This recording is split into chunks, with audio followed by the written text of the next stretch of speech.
नाज़रीन, आप देख रहे हैं रोही एट 10 और मैं हूं आपकी होस्ट आसमान औरी। एक नई सुबह में आपको खुश आमदीद कहते हैं जनाब।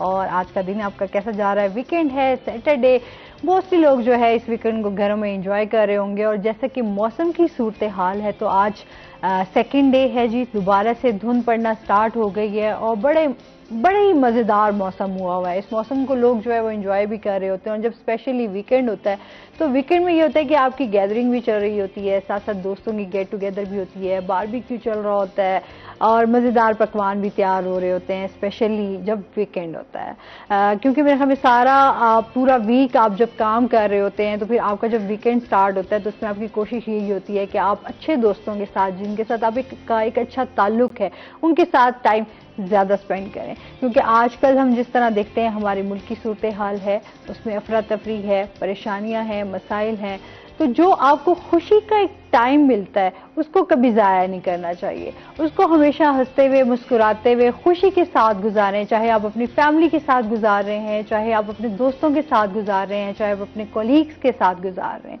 तो जो अच्छा टाइम है वो बड़ा जल्दी तेज़ी से गुजर जाता है। ठीक है, जब अक्सर हमारे यहाँ जब हमें कोई मुश्किल पेश आती है ना तो वो थोड़ी सी लंबी तवील हो जाती है, जिसपे इंसान बैठ कहते हैं यार बुरे दिन जो है ना वो कोई काफ़ी टाइम हो गया हमारे साथ चल रहे हैं, और अच्छे दिन जो है वो बड़े थोड़े दिनों के लिए आते हैं। तो हमेशा खुशी को सेलिब्रेट करना चाहिए। जितना भी आपको टाइम मिलता है उस खुशी को सेलिब्रेट करें, उस टाइम को सेलिब्रेट करें ताकि आप खुश रहें। जितने जहनी तौर पे हम लोग पुरसुकून रहेंगे शायद अब हम अपने मामलात को भी उसी तरीके से देख सकेंगे। जब तक अगर हमारा दिमाग सुकून में नहीं है तो वो एक हलचल मचती रहेगी और लाइफ भी हमारी, हम बार बार यही बात करेंगे कि यार हमारी लाइफ के बहुत मसाइल हैं, बहुत परेशानियाँ हैं, किस तरह हम मैनेज करेंगे। तो जो अल्लाह ताला ने आपके लिए एक चीज़ मुकर्रर की हुई है वो आपको आपके टाइम पे ही मिलेगी। इसलिए ज़्यादा सोचने से बेहतर है कि जो काम आप कर रहे हैं उस पर फोकस करें, और कुछ चीज़ें जो हैं वो वक्त और अल्लाह पर छोड़ देनी चाहिए। और अल्लाह जो है वो बेहतरीन फैसला करने वाला है, बेहतरीन कारसाज है, बेहतरीन मददगार है। तो अल्लाह पर जो आपका एक ईमान और एक तवक्कुल है उसको हमेशा कायम रखना चाहिए। फिर आप देखेंगे कि आपकी ज़िंदगी की बहुत सारे मसाइल, बहुत सारी परेशानियाँ जो हैं वो आसान होती दिखाएंगी, उसमें कमी होती हुई दिखाई आपको नजर आएगी। इसी मैसेज के साथ अपने प्रोग्राम का सिलसिला आगे बढ़ाते हैं। आज हमारे साथ मौजूद हैं जी हमारे रोही के रिपोर्टर ज़ुहैब बुखारी। अस्सलाम वालेकुम, कैसे हैं आप? अल्हम्दुलिल्लाह ठीक ठाक हैं। वेलकम करते हैं अपने शो में आपको। Welcome, thank you. अच्छा, क्या कहने लगे थे? ठंडे ठंडे हो हाँ ठंडे, क्योंकि इसलिए कि मौसम जो है वो एक बार फिर चेंज हो गया है, धुंध पड़ रही है और उसकी वजह से जो है ठंड अच्छी खासी हुई हुई है। सुबह के टाइम जरा मजेदार किस्म की ठंड लगती है, शाम की भी है, लेकिन मौसम बड़ा खुशगवार हो गया है। अच्छा, मजे की बात यह है कि जैसे छुट्टियां खत्म होने वाली हैं स्कूल की और बच्चों की छुट्टियां खत्म होने, मौसम भी बड़ा सख्त होता दिखाई दे रहा है। बच्चे जो हैं वो दुआएं मांग रहे हैं कि शायद किसी हमारे सूबाई वजीर को ख्याल आ जाए, हमारे पेरेंट्स को ख्याल आए कि वो मुतालबा करें स्कूल इंतजामिया के स्कूल की जो छुट्टियां हैं वो एक्सटेंड की हैं। लेकिन उससे पहले जो है वो वेदर बिल्कुल नॉर्मल था जब छुट्टियां दी गई थी, बिल्कुल, यानी कि सनराइज था और सनशाइन। अभी कुछ दिनों में जो है वो 2 दिन हो गए जब छुट्टियां जो है वो खत्म होने के करीब है। मेरे ख्याल में कल आखिरी दिन है छुट्टियों का और मौसम जो है उसने शिद्दत इख्तियार कर लिया है और इस वक्त अब बच्चे कितने खुश होंगे। और इस वक्त जो है वो अपना बिस्तर को छोड़कर बाहर निकलना भी एक बहुत बड़ा इम्तिहान होता है। तो बच्चे जो है वो अब दुआएं कर रहे हैं कि शायद जो है वो छुट्टियां मजीद एक्सटेंड हो जानी चाहिए। अच्छा, हम भी जब अपने टाइम में देखें तो क्योंकि हमें सर्दियों की छुट्टियां जो है वो 10 ही मिलती होती थी, ऐसे ही ना हमें गर्मियों की छुट्टियां जो है वो अच्छी खासी हमें मिल जाती थी, 3-1 महीने की हम एंजॉय भी करते थे। अच्छा, हमारे टूर भी होते थे, कोई नानी के घर जा रहा है, कोई खाला के घर जा रहा है, कोई मामू के घर जा रहा है, तो मतलब आप इन दिनों को आप बड़े अच्छे तरीके से एंजॉय करते हैं। नॉर्दर्न एरियाज में आप फैमिली के साथ चले गए। तो अभी जो ये वाला टाइम आता है विंटर्स का, तो इसमें भी जाहिर सी बात है लोगों के पास ये एक मौका होता है कि अच्छा 10 दिन की छुट्टियां हैं तो इनको किस तरह सेलिब्रेट करना है, कहाँ जाना है, प्लानिंग्स चल रही होती हैं कि कहाँ कहाँ घूम के आना है। तो अक्सर तो मैं भी बड़ी वो होती हूँ कि हमें तो छुट्टियां मिलती नहीं, हम कोई इस तरह का प्लान कर नहीं पाते कि हम भी कहीं जाके घूम आए ना। स्पेशल जो हमारा जो काम है, हमें तो छुट्टियां एक दिन की भी बस एक वीकली ऑफ मिलता है और वो भी हम सुकून से गुजारते हैं। लेकिन उसके बाद जिस तरह हेक्टिक रूटीन्स होती है हमारी, सुबह उठना, फिर आगे मामलात को देखना, फिर डेली की रूटीन, फिर वर्क, फिर पॉलिटिकल एक्टिविटीज़, तो हमें जो छुट्टी है वो बड़ी हमारे लिए एक नेमत, है ना। किसी अच्छा, नेमत से कम नहीं मेरी होती। जो छुट्टी होती है यकीन करो संडे की, उसमें तो मेरे घर वालों की ड्यूटी मेरे ऊपर फिक्स होती है ना, कि हमें यहाँ ले जाओ, वहाँ ले जाओ, ये काम है, इस काम करो। तो मेरी कहती यार संडे भी मुझे लगता है कि मुझे जॉब पे मैं जॉब पे ही हूँ। बिल्कुल तो इस तरह है कि बिल्कुल पूरा ऐसे। वीकेंड आप पूरा वीक जो है वो आप जॉब पे ही होते हैं। जॉब पे ही होते हैं, क्योंकि हमारी जॉब की रूटीन ही किस तरह की है, किस सेंस से इस तरह की है कि हम पूरा वीक ही एक किस्म को जॉब में ही होते हैं। क्योंकि अगर हम छुट्टी पे भी अगर कोई न्यूज़ आ जाती है तो हमें देनी पड़ती है, क्योंकि रिप्लेसमेंट पे कोई वो पर्सन मौजूद नहीं है या रिपोर्टर मौजूद नहीं है। तो यानी कि हम ऑल द वीक हम यानी कि ऑन ड्यूटी होते हैं, हमारे रिलैक्सेशन का कोई टाइम टेबल अच्छा, नहीं कैसा एक्सपीरियंस है जुहेब आपका रोही को ज्वाइन करके, और देन फिर आप बाहर कवरेज भी कर रहे होते हैं, क्या कहना चाहेंगे? देखिए, रोही मुल्तान की मीडिया, साउथ पंजाब की मीडिया के लिए एक नर्सरी है। यानी कि आपको सिखाने में, अब भी मुख्तलिफ चैनल्स हैं जो नए आए हैं, वहाँ पर रोही के रिपोर्टर्स हैं, आपको काम करने की सेंस का पता चल जाता है। यानी कि आप एक ऐसी मार्केट में एंटर हो जाते हैं कि जहाँ पर आपको एक्सपीरियंस बढ़ जाता है और आपको काम करने की सेंस का पता चल जाता है। आप हर डिपार्टमेंट में अपने आप को मनवा सकते हैं। यानी कि अगर हम स्क्रीन की बात करें तो आपको आपकी डिमांड के मुताबिक स्क्रीन मिलती है, आपको आपके काम के की तरह जो है वो आपको उसके मुताबिक अप्रिशिएट भी किया जाता है। एक फैमिली की तरह यहाँ पर लोग हैं। तो इट्स मीन के रोही में काम करने का जो एक्सपीरियंस है हम इसको कभी भी नहीं भुला सकते, और इंशाल्लाह हमारा ये सफर मजीद भी जारी रहेगा इंशाल्लाह जी।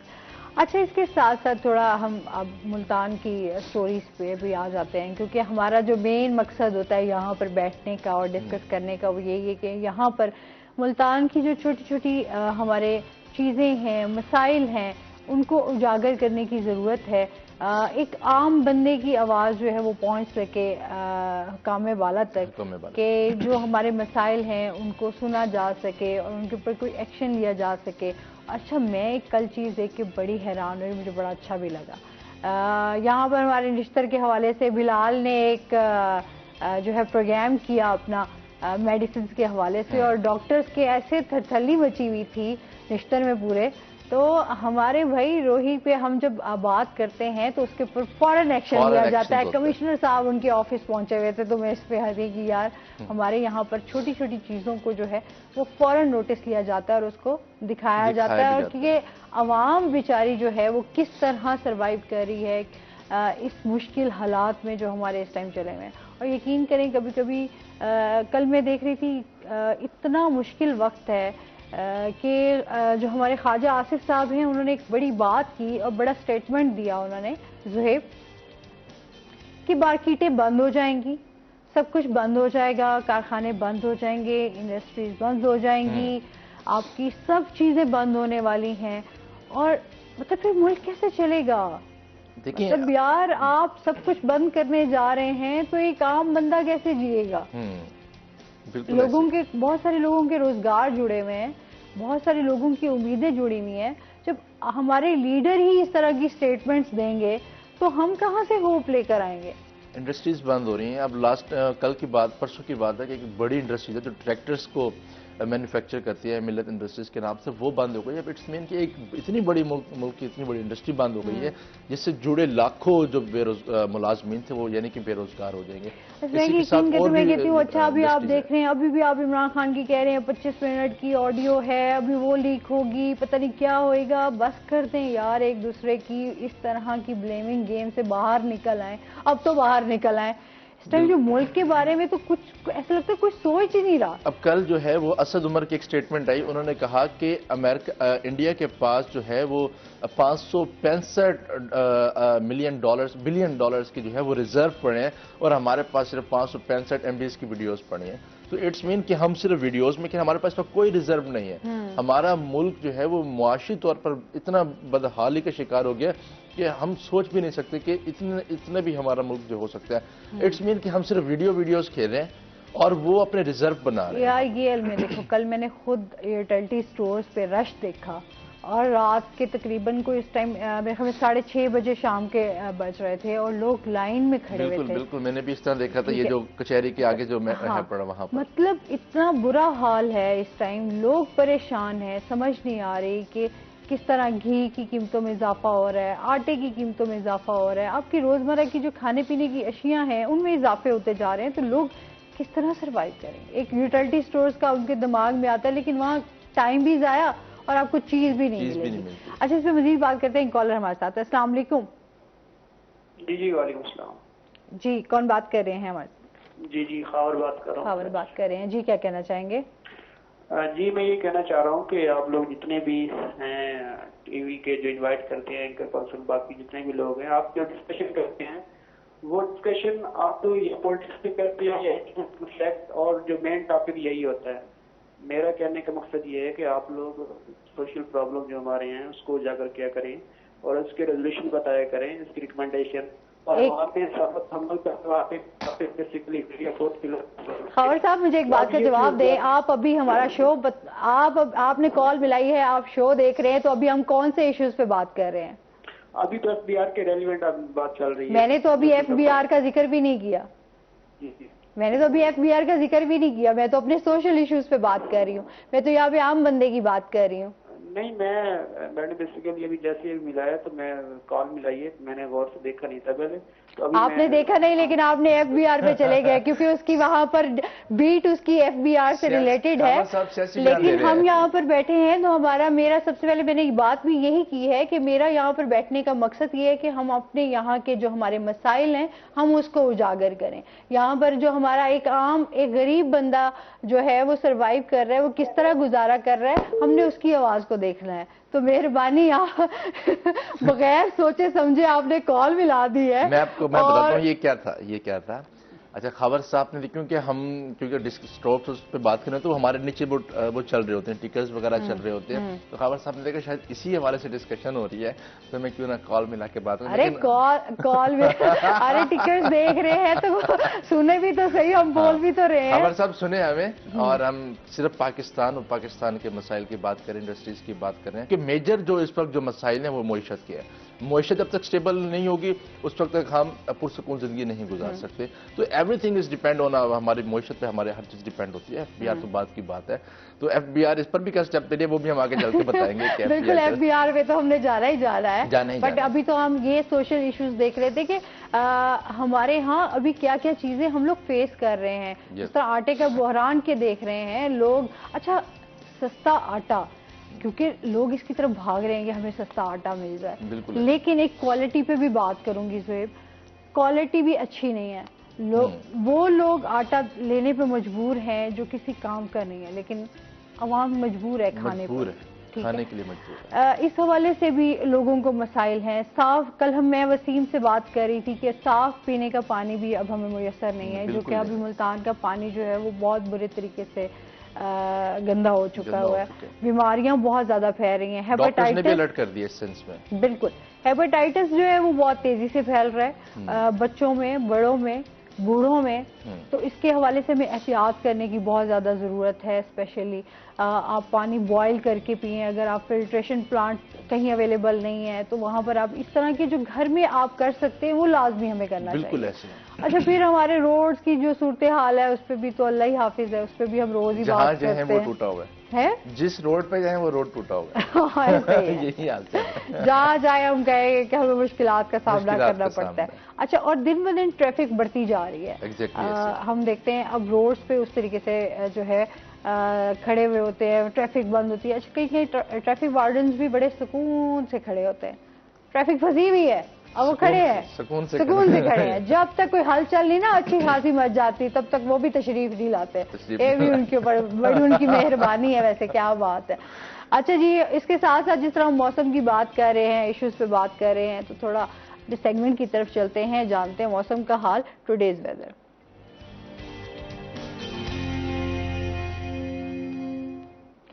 हसन मलिक हमारे साथ मौजूद है। हसन से जानते हैं आज दिन भर मौसम कैसा रहेगा, क्या सूरत हाल है? जी, आसमां शहर औलिया मुल्तान के अगर आज के मौसम की बात की जाए तो सर्दियां अपने जोबन पर दिखाई दे रही हैं। धुंध की शिद्दत ने मुल्तान के बासियों को अपनी लपेट में ले रखा है। अगर आज मुल्तान के दर्जा हरारत की बात की जाए तो आसमां आज शहर औलिया मुल्तान का कम से कम दर्जा हरारत 5 डिग्री सेंटीग्रेड पर रिकॉर्ड किया गया है। इसी तरह से अगर ज्यादा से ज्यादा दर्जा हरारत की बात की जाए तो आज मुल्तान का ज्यादा से ज्यादा दर्जा हरारत 15 डिग्री सेंटीग्रेड तक जाने का इम्कान है। आज अगर हवा में नमी के तनासुब की बात की जाए तो आज शहर ओलिया मुल्तान में हवा में नमी का तनासुब 100% तक रिकॉर्ड किया जा रहा है। आज अगर एयर क्वालिटी इंडेक्स की बात की जाए तो आज शहर ओलिया मुल्तान का एयर क्वालिटी इंडेक्स कदरे बेहतर दिखाई दे रहा है। आज मुल्तान का एयर क्वालिटी इंडेक्स 164 पॉइंट्स पर रिकॉर्ड किया गया है। इसी तरह से अगर देखा जाए कि पाकिस्तान के फिजाई आलूदा तरीन शहरों की लिस्ट में मुल्तान की स्टैंडिंग क्या है, तो आज मुल्तान 8वें नंबर पर स्टैंड कर रहा है। अगर बात की जाए धुंध की, तो धुंध ने शहर ओलिया मुल्तान के पासियों को शदीद लपेट में ले रखा है। इसी तरह से अगर बात की जाए धुंध की वजह से फ्लाइट ऑपरेशन की, तो फ्लाइट ऑपरेशन भी जुज़वी तौर पर मुअत्तल कर दिया गया है। इसी तरह से अगर मोटरवेज की बात की जाए तो M4 मोटरवे और M5 मोटरवे हर किस्म की ट्रैफिक के लिए बंद कर दी गई है। इसी तरह से अगर बात की जाए आइंदा 24 घंटों के दौरान की, तो आसमां महकमा मौसमियात की जानिब से ये पेशगोई की जा रही है आइंदा 24 घंटों के दौरान मुल्तान का मौसम सर्द और बादलों की लपेट में रहने का इम्कान है। इसी तरह से अगर आज शाम की बात की जाए तो शहर ओलिया मुल्तान में महकमा मौसमियात की जानिब से ये पेशगोई भी की जा रही है कि आज शाम को हल्की बूंदाबांदी होने का इम्कान भी मौजूद है। अगर धुंध की वजह से बात की जाए हदे निगाह की, तो हदे निगाह काफी मुतासिर हो चुकी है। इस वक्त मुल्तान में हदे निगाह तकरीबन 70 से 80 मीटर के दरमियान रह चुकी है।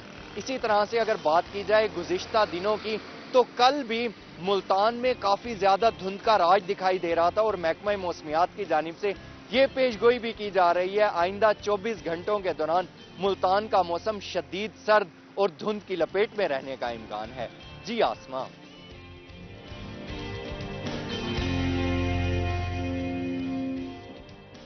बहुत शुक्रिया हसन मलिक आपका। उनका ये जी आसमां एंड में हमेशा आज तो एंड में भी आया जी आसमां, दोनों तरफ आया। हाँ बिल्कुल ऐसे ही है। लेकिन अगर हम बात करें वाकई धुंध, अच्छा अब थोड़ा सा जनवरी है, तो क्योंकि हम दिसंबर एंड जनवरी में ही मेरे ख्याल में मुल्तान का जो मौसम है वो जरा सर्द रहता है। उसको हम जनवरी enjoy करते लास्ट हैं, स्टॉप हाँ। है हमारी, उसके बाद फिर हम रूटीन में आ जाएंगे। हाँ और और उसके बाद अभी ये देखो, मैं कल यही सोच रही थी हम फिर मार्च के एंड में हमारा माह रमजान भी स्टार्ट हो जाएगा। रमजान भी स्टार्ट होता है, और बिल्कुल। टाइम बड़ा तेजी से गुजर रहा है, बहुत तेजी से गुजर स्टार्ट रहा है। होने वाला है, बिल्कुल ऐसे है। ठीक है, यानी कि बस काउंटडाउन स्टार्ट हुआ है एक किस्म का, हाँ। क्योंकि अब ऐसे लग रहा है कि जो महीने हैं वो हफ्तों में गुजर रहे हैं, दिन जो है वो घंटों में गुजर रहे हैं। तो इस तरह का एक सिनेरियो बना हुआ है, एक अफरा तफरी का एक आलम है। रोड पे देखें कौन किस सेंस में जा रहा है, कौन, यानी कि हर बंदा एक अपनी एक रूटीन में जा रहा है, यानी कि ऐसे कोई है। आ रहा है कोई जा रहा है। अब टाइम इतनी तेजी से टाइम गुजर नहीं, रहा है। अच्छा टाइम, अब हम टाइम की बात करें तो हाँ। फिर वाकई अब ये चीजें आ गई हैं हमारे यहाँ, हम टाइम नहीं है हमारे पास। बिल्कुल ऐसे। अब हम मतलब वो चीज होता था पहले, आप अपनी फैमिली के लिए टाइम निकालते थे, आप अपने दोस्तों के लिए टाइम निकालते थे, आप अपने जो आपके जो पर्सनल काम होते थे अब उनके लिए टाइम भी निकालते थे। बट अभी आप कहते हो टाइम नहीं है। बिल्कुल भी नहीं है टाइम। और ये हकीकत है, ये एक तल्ख हकीकत है कि आपके पास टाइम ही नहीं है। अब यहाँ से हम जाते हैं 9-10 घंटे की ड्यूटी करके जाते हैं, तो उसके बाद फैमिली के पास बैठने का भी दिल नहीं करता, क्योंकि माइंड दिमाग इस तरह का वो होता है कि आप कहते हैं कि बस अब अकेले हो, 1 घंटा अकेले हो जाए बस। क्योंकि अब वो भी कहते हैं कि पता नहीं कि क्या हम ना कह रही पहाड़ों में चले जाओ। वहां जरा सुकून में रहोगे तो। अच्छा जी, मजीद भी इनसे जानेंगे। नाज़रीन अभी हमने जाना है ब्रेक पे, हमारे साथ रहिएगा।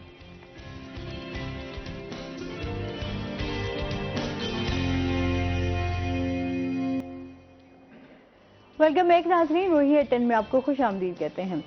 अच्छा, जिस तरह बात हो रही थी महंगाई के हवाले से, मैं अभी ज़ुहैब से भी हम ब्रेक में भी यही बात कर रहे थे कि हमारे जो लीडरान हैं स्पेशली वो इस तरह की स्टेटमेंट्स दे रहे हैं जिससे हम लोग जो है एक परेशानी तो है ही है, उसमें इजाफा ही कर रहे हैं। ऐसा लगता है हमारे जो लीडरान है वो भी बुखलाए हुए हैं, कुछ समझ नहीं आ रहा कि उन्होंने बोलना आखिर क्या है। अजीब अजीब स्टेटमेंट्स देंगे, कभी मार्केट्स बंद करने पे अजीब सी स्टेटमेंट दे देंगे, कभी ये कह रहे हैं कि मुल्क बंद होने वाला है, कभी इस तरह, मतलब कुछ पॉजिटिव रिस्पांस नहीं आ रहा। मतलब कि उसका हल बताया थे ना, उसका हल क्या। अब IMF हमारे पास आने को तैयार नहीं है, फिर कहते हैं कि हमें सऊदी अरब इतने का वो हमारे लिए हेल्पफुल साबित होगा। मीन्स के कोई स्ट्रेटजीज नहीं है, कोई मुआशी तौर पर, यानी कि इस वक्त हम बिल्कुल डाउनफॉल में जा रहे हैं। ना हमारे इंपोर्ट एक्सपोर्ट, हमारे पास यानी कि कुछ भी नहीं है। कल मैं FBR में बैठा था तो हम स्पोक्स पर्सन मुख्तार हुसैन उन्होंने ये भी साहब हैं। बोल दिया कि हमारे पास तो इम्पोर्ट करने के लिए कोई पैसे ही नहीं है, हमारे पैसे पास तो नहीं पैसे ही नहीं है बिल्कुल भी। इंडस्ट्रीज बंद है, मुलाजमीन घर बैठे हैं। यानी कि सिर्फ हम शाम को टीवी पे आके बैठ जाते हैं कि जी हम कर रहे हैं। इसाक डार जिसको डॉलर कंट्रोल करने के लिए भेजा गया था, उसकी प्रोग्रेस तो दिखा दें लोगों को। एक जनरल बात कर रहे हैं, ये नहीं कि हम किसी पॉलिटिकल पार्टी, उनकी प्रोग्रेस तो दिखा दें लोगों को।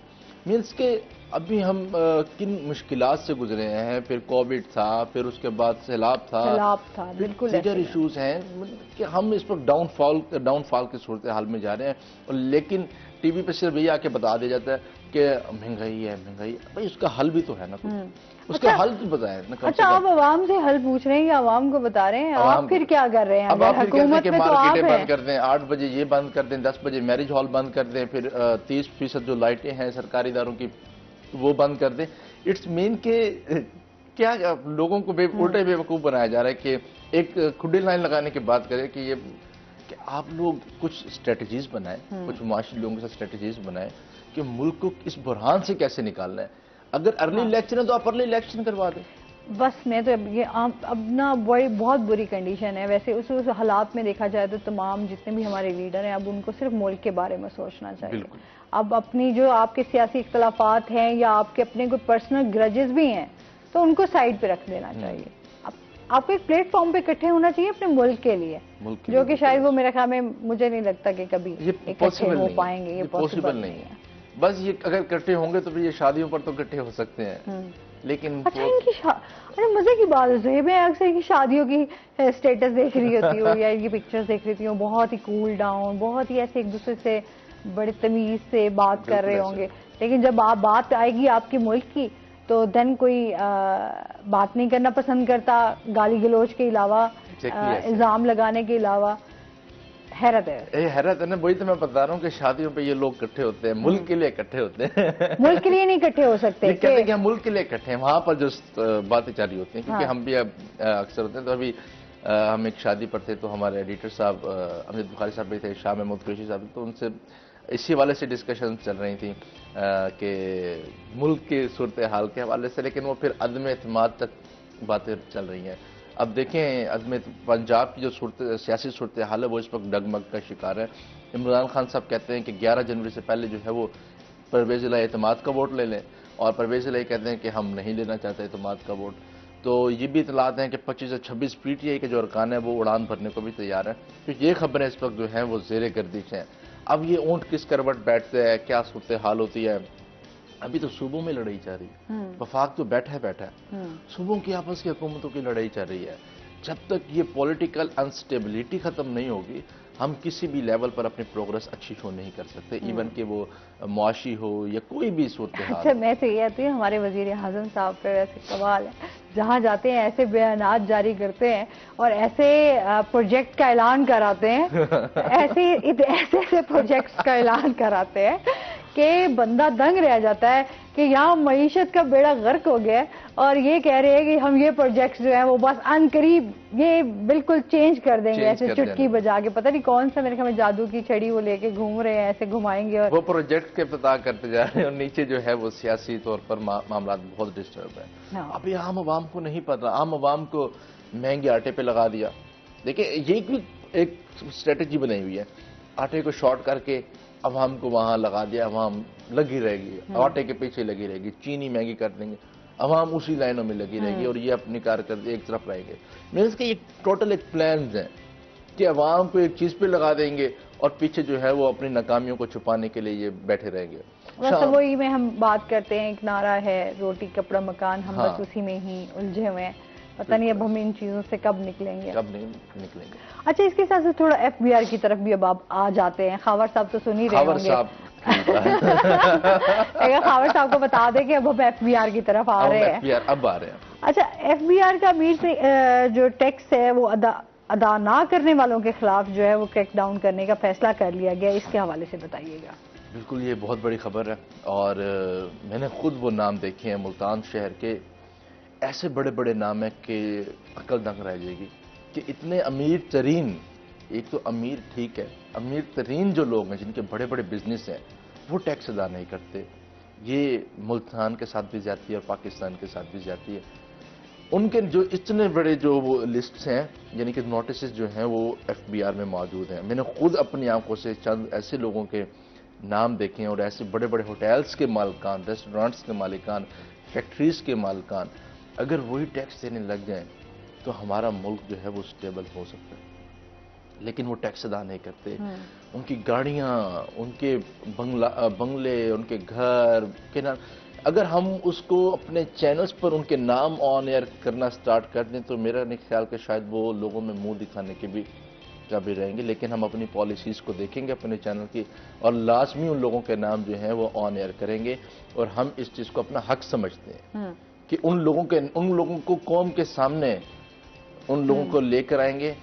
बतौर मैं खुद कॉमर्स रिपोर्टर हम उन लोगों की लिस्टें भी तैयार कर रहे हैं और उनको ऐसी बस एजेंसीज हैं नाम नेहाद। मुझे लगता है ये महाज पे निकल पड़ा है जुहेब। मैं महाज पे निकल पड़ा हूँ इसका और मेरे पास खुद उसके एविडेंसेस भी मौजूद है, मेरे पास मोबाइल में भी हैं।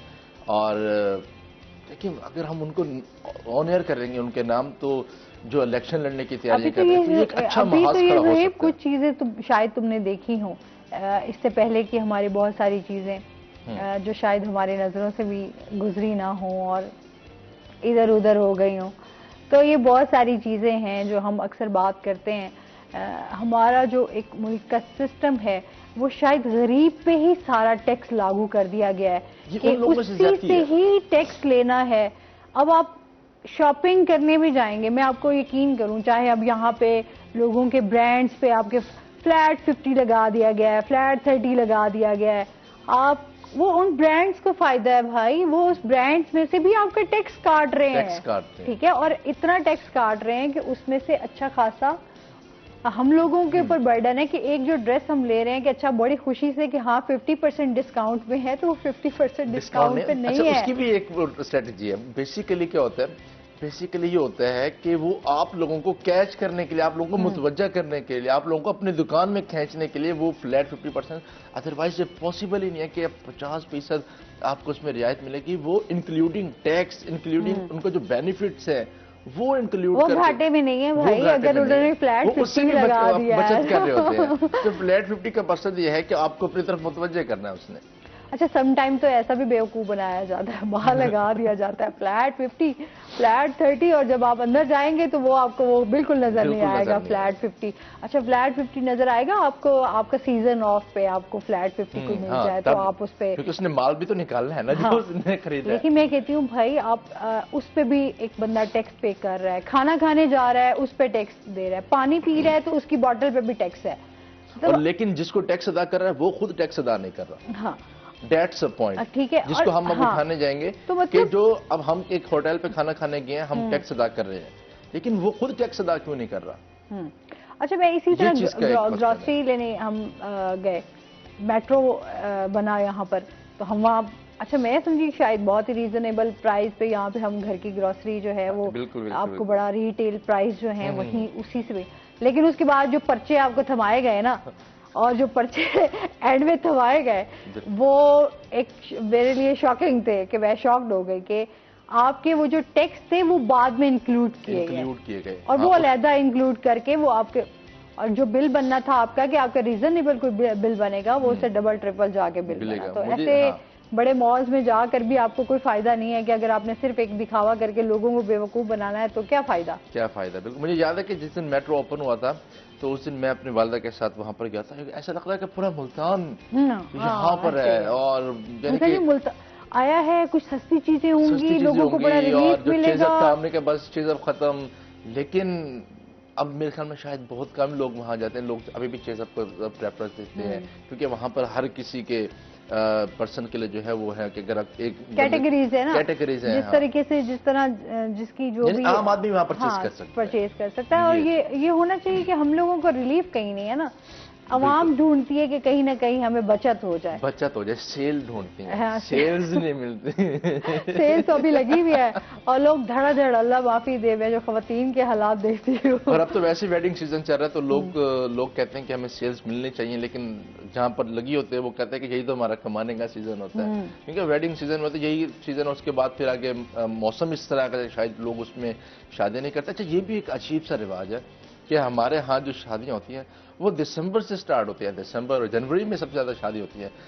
सितंबर से ही स्टार्ट हो जाती वो हो है जाती है, वैसे। लेकिन जो मुहर्रम burden के पड़ता है बाद ना, जो एक सिलसिला शादियों का स्टार्ट होता है तो वो बड़ा लंबा चलता है, फिर लंबा वो चलता है। हमने जो माह देखा है, रमजान से पहले पहले जो है वो शादियों का सिलसिला जो है वो जारी होता है। लेकिन ज्यादातर लोगों की प्रेफरेंस होती है कि हम अच्छे माहौल में, यानी कि सर्दी वाले माहौल में, यानी कि इसकी शादी पे लेकर आए। लेकिन इसमें बर्डन ज्यादा होता है, इवेंट की डेट्स भी नहीं मिलती मेरे क्लब्स की कि कहीं हम वहाँ से तुमने अपनी शादी का तो नहीं प्लान किया हुआ और डेट नहीं मिल रही जुहेब को, तो इस वजह से इसने कहा अच्छा यहाँ पे मैं डिस्कस कर लूँ थोड़ा सा। नहीं, आपसे पूछे बगैर हम डेट फिक्स नहीं करेंगे। अच्छा, मुझसे पूछ के तुमने ऑन एयर हो गया ये बात। चले ठीक है जी, इस पे मजीद हम बात करेंगे। नाज़रीन, अभी हम जा रहे हैं ब्रेक पे, हमारे साथ रहिएगा।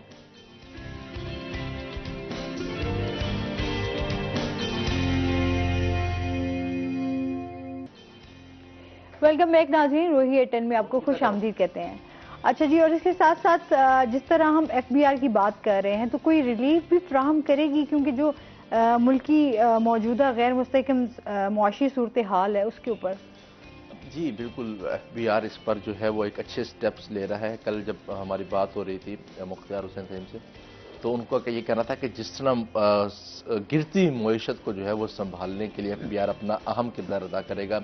लोगों को जो है वो रिलीफ फ्रॉम किया जाएगा। जो टैक्स पेयर हजरात हैं उनको भी जो है वो अच्छा खासा रिलीफ फ्रॉम किया जाएगा, क्योंकि इंपोर्ट एक्सपोर्ट नहीं हो रही, और क्योंकि टैक्सेशन के मामला हैं, उन्होंने टैक्स अदा करना है।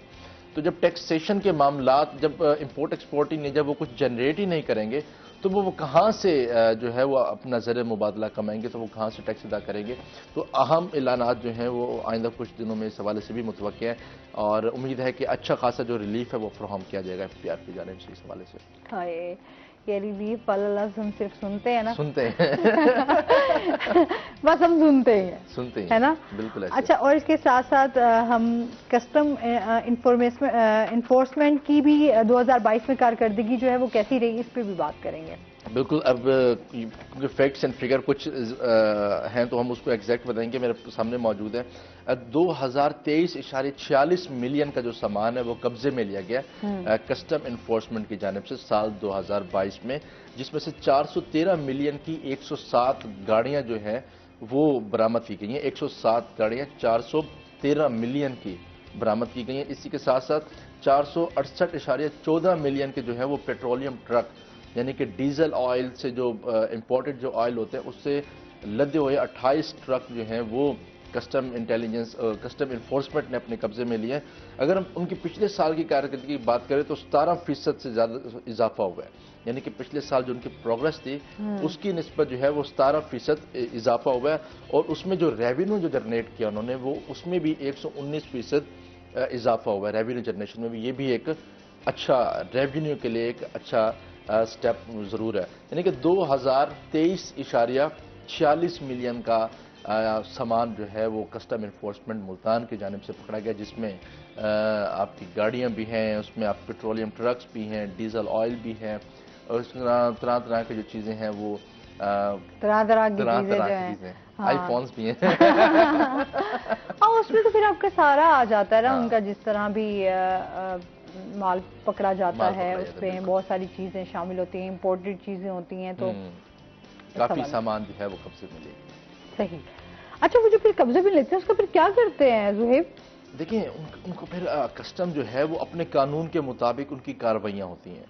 मतलब कि जब वो अपनी कार्रवाई, अब हम लेट्स सपोज कि हम बात करें गाड़ियों के हवाले से, गाड़ियां पकड़ता है कस्टम मुल्तान, ठीक है, फिर अब उसको फिर उनकी कार्रवाइयाँ होती हैं उस पर, यानी कि केसेस दायर किए जाते हैं, फिर उनको एक दो प्रोसीजर में बनाया जाता है। यानी कि एक ये है कि अगर कोई गाड़ी जो है वो नीलामी के जुमरे में आती है तो उसको फिर ऑक्शन कर दिया जाता है उस गाड़ियों को।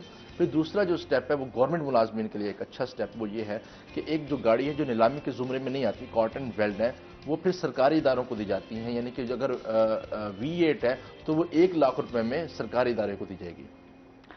कितनी सस्ती वैसे हम गाड़ियों की अगर 1 लाख बात की करें। वो उसको दी जाएगी, और ऑल्टो, मिरान, ये इस तरह गाड़ियां हैं वो 50,000 रुपए की सरकारी इदारों को दी अच्छा, जाती मैं कल ही देख रही थी आपकी जो ऑल्टो है वो 24 से 25 लाख की आपकी ऑल्टो हुई हुई है यार। क्या गाड़ी थी 10-11 लाख की। है। 1 लाख की V8 ठीक है, सरकारी इदारों को दी और जाती है, जो नीलामी में नहीं आती, कस्टम की जानिब से, इनका कानून है। ठीक है, तो आवाम जो है आम बंदे के लिए क्या फिर वो इसमें फिर कोई, ऑप्शन होती है, वो फिर 10 लाख 12 लाख जिस तरह की बोली लगती है। और उसमें जो गाड़ियों की सूरत हाल होती है वो फल्ला, वो तो बहुत ही वो फिर अजीब है। वहाँ पे खड़े खड़े गाड़ियाँ बिल्कुल खराब यानी हो आप 10 जाती लाख हैं की गाड़ी उनकी लेते हैं, 4 लाख आप ऊपर 4-5 लाख से ऊपर लगाना पड़ता है। अब तो रेट्स बढ़ गए हैं, तो कोई पता नहीं स्पेयर पार्ट्स वगैरह के। अब तो जाहिर सी बात है, महंगाई देखो ना कहाँ चली गई है। बिल्कुल ऐसे। अभी आप रेस्टोरेंट पे जाए ना तो चाय का कप जो आप बाहर से पीते हैं 100 रुपए का, शायद 50 रुपए का, तो आपको रेस्टोरेंट में मिलेगा वो 250 का। 250 रुपए का, बिल्कुल तो ऐसे। इस तरह है ये। देखें आप, चाय का कप भी अब इतना चाय महंगा का हो कप भी गया। बहुत महंगा है हमारे पास, लेकिन ये सरकारी चाय है। इसी का फायदा है हमें। पर ये अब हमें वो उस पे नहीं है, हमें पैसे नहीं भरने हाँ, इसको पड़ेंगे वही तो ना। मैं सरकारी चाय की कीमत में हम पीते हैं ये। अच्छा जी, इसके साथ साथ कस्टम इंटेलिजेंस की भी 2022 की कारकर्दगी के हवाले से जानना चाहेंगे। हाँ, कस्टम इंटेलिजेंस की भी बात करेंगे। लास्ट टाइम जो हम बात करते हैं इन्फोर्समेंट की, यानी कि मोहम्मद ताहिर, कलेक्टर मोहम्मद ताहिर की जो है वो निगरानी में कार्रवाइयाँ की गई हैं। अब अगर हम कस्टम इंटेलिजेंस के फैक्ट्स एंड फिगर की बात करें तो 1796 मिलियन का जो स्मगल शुदा सामान है वो उन्होंने बरामद किया है। गुज़िश्ता साल जो कब्जे में लिया गया सामान था वो 13,037 मिलियन का था। इस दफा जो सामान जो कब्जे में लिया गया वो 17,096 मिलियन का जो सामान है वो कब्जे में लिया गया है। 3 माह की अगर हम प्रोसीजर की बात करें, गुज़िश्ता 3 माह में 865 मिलियन का उन्होंने सामान को कब्जे में लिया। गुज़िश्ता जो हम बात करेंगे तो 35% जो है वो उसमें इजाफा हुआ है पिछले साल की निस्बत, और इनकी भी कारकर्दगी यानी कि अच्छी है। अब इन्होंने जो सामान पकड़ा उसमें ईरानी डीजल, उसमें गोल्ड, उसमें करेंसी, उसमें नमक, उसमें ऑयल, उसमें मीन्स के उसमें आपके डीजल ऑयल भी हैं, पेट्रोलियम की मसनूआत भी हैं, गाड़ियां भी हैं। लेकिन जो ज़्यादा चीज़ें जो अब आ रही हैं सामने, जिसकी बाहर जो स्मगलिंग है वो बढ़ती जा रही है, वो गोल्ड और करेंसी है। गोल्ड और करेंसी की स्मगलिंग अब कुछ ज़्यादा ही जो है वो बढ़ रही है, तो इसको भी कंट्रोल किया जा रहा है, और कस्टम की जानिब से अपनी जो फोर्स है उसकी तादाद भी बढ़ा दी गई है। लेकिन इस तमाम तर सेंस में देखें, एयरपोर्ट पर जो लोग सफ़र करने के लिए बाहर जाते हैं, मुल्तान से जो लोग जाते हैं वो अमूमन यानी कि कुछ मजदूर टाइप तबका होता है जो बाहर कमाने की नीयत से जाते हैं। अब उनको नहीं पता कि हम कितनी अमाउंट जो है वो लेकर जा सकते हैं। तो इस सेंस में जो कस्टम ने अमाउंट डिक्लेयर किया वो ये है कि 5,000 अमरीकी डॉलर्स या उससे बराबर इक्विवेलेंट जो अमाउंट है वो आप बाहर लेकर जा सकते हैं। 5,000 अमेरिकन डॉलर्स, यानी कि डॉलर्स में ऑस्ट्रेलियन भी डॉलर, 5,000 अमेरिकन डॉलर्स या उसके इक्विवेलेंट आपके पास करेंसी होना जरूरी है, तो वो आप बाहर लेके जा सकते हैं। ये एक इंपॉर्टेंट इंफॉर्मेशन है जो हम अपने नाज़रीन को भी दे रहे हैं, क्योंकि बहुत से लोगों को नहीं पता होता कि हाँ। अच्छा, ये इस तरह की मैं समझती हूँ अवेयरनेस लाजमी होनी चाहिए कि लोगों को पता होना चाहिए। हमारे बहुत सारे ऐसे यहाँ के जनूबी पंजाब के अगर हम बात करें तो यहाँ के जो खिते के लोग हैं वो ज़्यादा पढ़े लिखे नहीं हैं, जो गाँव से हैं। अच्छा, वो लोग जाहिर सी बात है, जिस तरह आपने बात की कि रोजगार के सिलसिले में बाहर जाते हैं, या सऊदी अरब चले गए, दुबई चले गए। और साउथ पंजाब के लोगों की ज्यादा डीजी खान, तोनसा, इधर का एक बड़ा जो तबका है वो इस वक्त Dubai, Saudi Arabia, Oman, Muscat, Kuwait, Qatar, Bahrain, इन एरियाज में ज्यादातर वर्क कर रहे हैं। ये जो मुल्क हैं यहाँ पर लोग ज्यादा हमारे पाकिस्तानी जो हैं वहाँ पर हैं, काम कर रहे हैं, रोजगार के सिलसिले में वहाँ पर मौजूद हैं। अच्छा, फिर अवेयरनेस जितनी होगी, जितनी मामलात में, उतना ही शायद हमारे लिए भी आसानी होगी। फिर हम लोग ये होता है कि जहाँ जिन इदारों में हम जा रहे होते हैं वहाँ तो लोग आपको बात करना भी, मैं उनसे कोई बात अगर आपने पूछना है या आप उनसे कोई गाइड भी लेना चाह रहे हैं, वो तो ऐसे आते हैं, अल्लाह माफी दे कि पता नहीं हम लोग उनसे कर्ज मांग लिया। तो ये बताना भी गवारा नहीं करते और बहुत गुस्से में होते हैं। बिल्कुल। अच्छा, ये अदम बर्दाश्त भी हमारे यहाँ खत्म होता जा रहा है। अभी हम किसी इदारे में भी जाएं तो वहाँ पर बड़े कम आपको लोग मिलेंगे जो आपसे बड़ा पोलाइटली आपको डील भी करेंगे और आपको बताएंगे। रवैये हमारे बड़े सख्त हो, बहुत सख्त होते हैं हमारे रवैयों। बात कर रहे थे ना उसकी कि लोग मजदूर टाइप तबका जो है वो बाहर जा रहे हैं, इसी तरह स्टूडेंट्स की भी बड़ी तादाद जो है वो बाहर जा रही है स्टडीज़ के लिए। ऑस्ट्रेलिया भी कुछ फिगर्स मेरे माइंड में नहीं है, लेकिन एक बड़ी तादाद जो है वो बाहर जा रही है, पढ़ने के लिए बाहर जा रही है। ऑस्ट्रेलिया जा रही है, यूके जा रही है, यूएसए जा रही है। तो जिस तरह मजदूर बाहर जा रहे हैं उस तरह स्टूडेंट्स की भी एक बड़ी तादाद, क्योंकि एजुकेशन सिस्टम नहीं है ना, हमारे हम पाकिस्तान यहाँ में खत्म होता जा अभी रहा है। वही बात जो हमने स्टार्ट में की थी कि हमारे बहुत मसाइल हैं, बहुत बिल्कुल। मसाइल हैं, और जिस तरह चीज़ें हमें बताई जा रही हैं तो उसके बाद जाहिर सी बात है हर बंदा ये सोचने पे मजबूर है कि हम अपना मुल्क छोड़ जाएं। बिल्कुल ऐसे। ठीक है कि हम कहीं और जाके रह लें, शायद हम जो चीज़ें हमें यहाँ फेस करनी पड़ेंगी तो हम बाहर इतनी महंगी हो गई है, एजुकेशन इतनी महंगी हो गई है। अब बाज़ स्कूल ऐसे हैं कि उनको फोर्स किया जाता है कि आपका बच्चा यहाँ एडमिशन लेगा तो किताबें भी यहीं से लेगा। इवन कि वो किताब अगर हम बाहर से परचेस करें तो वो 1000 की मेरी है, और वही किताब स्कूल जो है वो 1500 में दे रहा है।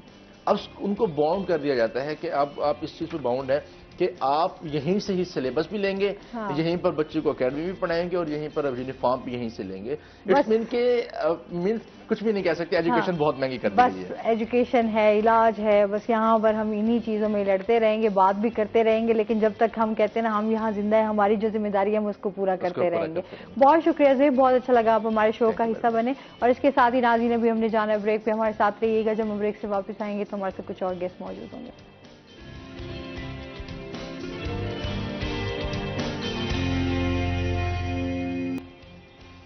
वेलकम बैक नाजरीन, रोही एयरटेल में आपको खुश आमदीद कहते हैं। ब्रेक के बाद हमारे साथ गेस्ट मौजूद हैं, इनका तारुफ करवा देती हूँ। आज हमारे साथ मौजूद हैं जी उमर भुट्टा साहब, जो कि स्टेज आर्टिस्ट हैं। अस्सलाम वालेकुम, कैसे हैं आप? ठीक ठाक हैं?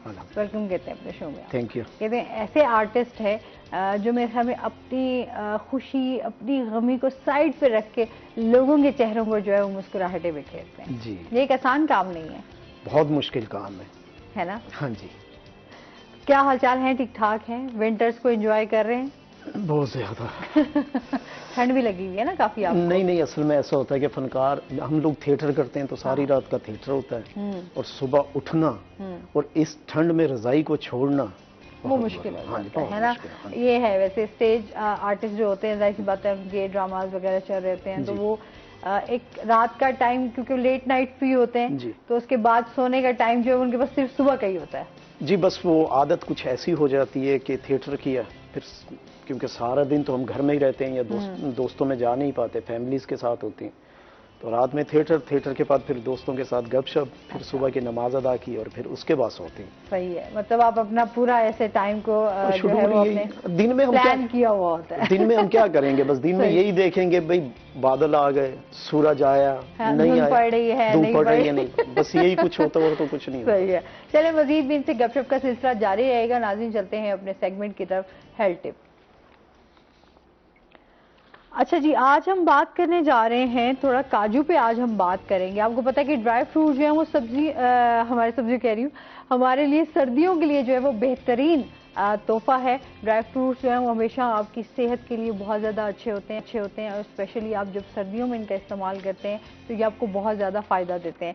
और काजू जो है वो स्पेशली उसके हवाले से बताऊँ कि उसमें बहुत ज़्यादा एक तो ग़िज़ाइयत पाई जाती है, लोग बहुत ज़्यादा शौक़ से भी खाते हैं, और जदीद जो तहकीक से साबित हुआ है वो ये हुआ है कि जो ब्लड प्रेशर है उसको कंट्रोल करता है, और साथ साथ जो शुगर के पेशेंट्स हैं उनके लिए काजू जो है वो बहुत ज़्यादा फ़ायदेमंद है। अगर हम बात करें कि इसमें क्या क्या पाया जाता है, तो इसमें पोटाशियम और मैग्नीशियम जो है वो वाफिर मिकदार में पाया जाता है, जो कि हमारी हड्डियों के लिए बहुत ज़्यादा मजबूत है, और इसके साथ साथ हमारे दिमाग के लिए जो है वो बहुत ज़्यादा अच्छा है। स्पेशली हम बच्चों को देखते हैं कि हम फास्ट फूड की तरफ ले आते हैं, फास्ट फूड उनको बहुत ज़्यादा पसंद होता है, लेकिन हम जो हेल्दी डाइट अक्सर बात करते हैं कि हेल्दी डाइट प्लान आपका क्या होना चाहिए, तो उसमें आपके ड्राई फ्रूट्स भी जो है वो शामिल होते हैं, चाहे आपकी गर्मियों में हो या सर्दियों में हो। एक वो कहते हैं ना, एक मुट्ठी भर आपको ड्राई फ्रूट्स जो है वो लाजमी खाने चाहिए, और अपने बच्चों को भी स्पेशली जो है वो खिलाने चाहिए।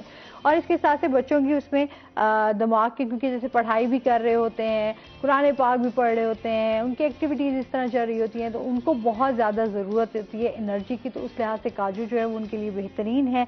बिनाई के लिए बहुत अच्छे हैं, वज़न कम करने में मदद देते हैं, लेकिन इनका अगर आप ज़्यादा इस्तेमाल करेंगे तो इससे आपका वज़न बढ़ भी सकता है। तो स्पेशली इस हवाले से भी आपको मैंने कहा ये बता दूँ, खून की कमी को दूर करता है, जिल्द की सेहत के लिए बहुत ज़्यादा मुफीद है, हार्ट के लिए बहुत ज़्यादा अच्छा है, और इसके साथ साथ जो है वो गुर्दों के लिए बहुत मुफीद है।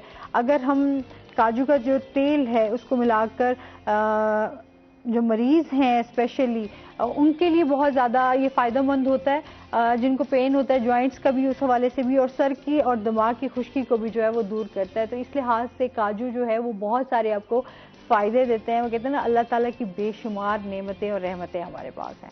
अगर हम शुक्र अदा करने लग जाएं ना, तो यकीन करें हमारी ज़ुबान थक जाएगी। अल्लाह की रहमतें और नेमतें जो है ना, उनका हम शुमार नहीं कर सकते। तो अल्लाह ताला ने बहुत हमारे लिए अच्छी अच्छी चीज़ें जो हैं वो हेल्थ के हवाले से दी हैं, तो उनका शुक्र भी अदा करना चाहिए और खाना भी चाहिए, ताकि आप सेहतमंद रहें। क्योंकि अभी जो हमारे हालात हैं ना, यकीन करें, खाने पीने की महंगाई तो बहुत ज़्यादा है, लेकिन जाहिर सी बात है खाना भी तो है, अच्छी सेहत ज़रूरी है। ये हो गई हमारी हेल्थ टिप। आपको काजू पसंद है वैसे? हाँ जी, बहुत ज्यादा अगर सस्ते हों तो। देखिए, जितनी आपने खासियत काजू के बारे में बताई है कि इसके खाने से दिमाग मजबूत होता है, दिल खुलता है, आंखें बिनाई आपकी अच्छी होती है। अच्छा, फिर लेकिन जैसे ही उसका रेट पूछता है तो वैसे ही इंसान की जो है ना आंखें खुली जाती हैं। सबसे जो महंगे है ना वो आपके चिलगोजे हैं, वो तो ऐसे लगता है आपकी पहुंच से ही बहुत दूर है। आपके किसी को गिफ्ट देने हो तो चिलगोजे दे दें।